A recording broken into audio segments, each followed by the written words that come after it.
Hola. Si 300 imames musulmanes, 300 pastores evangélicos, 300 rabinos judíos, 300 sacerdotes budistas violaran a niños durante años y años, y la cifra de víctimas fuera más de 1000 niños atacados, y nos enteráramos, estaríamos exigiendo justicia, estarían en las primeras planas de todos los periódicos durante muchos días, serían analizados como se analizan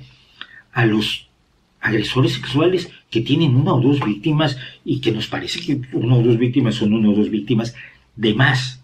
que son una o dos víctimas que han sufrido una agresión que nos parece el colmo, que nos parece una de las más terribles que puede sufrir un ser humano y que amerita toda la solidaridad social. Pero cuando son 300 sacerdotes católicos y las víctimas son 1000 niños católicos, entonces nos parece normal, es un caso más de esos que ya estamos acostumbrados a ver hace 40 años constantemente. Sabemos que pasan estas cosas, en fin, son cosas que pasan. Sacerdotes, cientos, miles, decenas de miles de sacerdotes que abusan de miles, decenas de miles o centenares de miles de niños, marcándolos de por vida, dejándoles cicatrices emocionales atroces para satisfacer lo que son evidentemente deseos enfermizos. ¿Hasta qué punto lo hemos normalizado? En Estados Unidos se han llegado a pagar 1.100 millones de dólares a las víctimas y a las familias de las víctimas para que callen, para que no procedan judicialmente en contra de los delincuentes. Supimos que en México y Estados Unidos tenían una especie de sistema de intercambio de sacerdotes pederastas, donde cuando descubrían a uno en Estados Unidos lo mandaban a México, y en México mandaban a los que descubrían y los mandaban a Estados Unidos para que siguieran delinquiendo y además eludieran la justicia. ¿Hasta qué punto nos parece ya normal que esté pasando esto en el mundo, en muchos países del mundo, en todos los países donde hay una presencia importante de la Iglesia Católica? Los pederastas se vuelven sacerdotes, se acercan a la Iglesia Católica porque saben que van a tener tres cosas. Primero, que dan acceso a los niños. Segundo, acceso a los niños desde una posición de poder.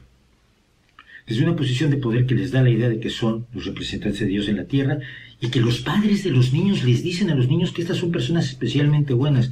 que estas son personas que merecen una atención especial, un respeto especial, y no se debe uno poner en contra de ellos, con lo cual se fortalece el poder que tienen para impedir que sus víctimas hablen. Porque las víctimas que han hablado, según todos los cálculos, según todas las estimaciones, son una minoría respecto de las víctimas reales. Y además, los pederastas saben que tienen la total complicidad de la Iglesia Católica, la total complicidad del Papa, de los cardenales, de los obispos, de sus compañeros, de los demás sacerdotes, y por supuesto de la comunidad católica en general, que se niega a creer que los sacerdotes sean malos, que afirma que los niños mienten, que ha llegado a humillar, a hacer perder el trabajo, a denigrar, a atacar brutalmente a quienes han empezado a hablar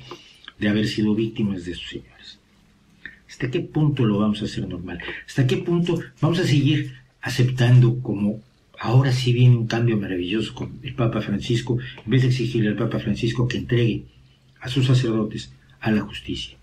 de exigirle que deje de encubrir, de exigirle a toda la Iglesia Católica que deje de encubrir? ¿Cuándo vamos a dejar de creer que la Iglesia Católica tiene una posición moralmente superior, cuando día tras día nos demuestra que tiene una posición moralmente inferior a la de cualquier persona medianamente normal de este mundo? ¿Hasta dónde vamos a permitir que siga siendo normal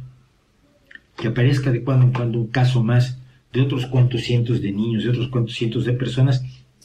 a los que no les damos la solidaridad, la importancia que le damos a otras víctimas de los mismos delitos, de las mismas agresiones, de los mismos abusos?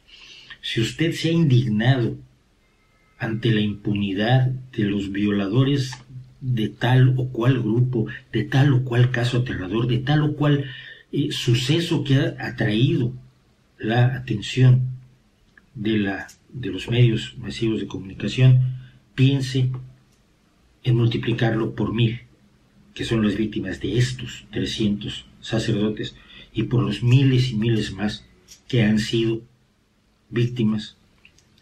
de los pederastas de la Iglesia Católica. ¿Hasta cuándo vamos a hacerlo normal? ¿Vamos a dejar que siga siendo en el nombre sea de Dios? ¿O vamos a decir, no queremos que le pase esto a nuestros niños, ni en el nombre de Dios, ni en el nombre de nadie.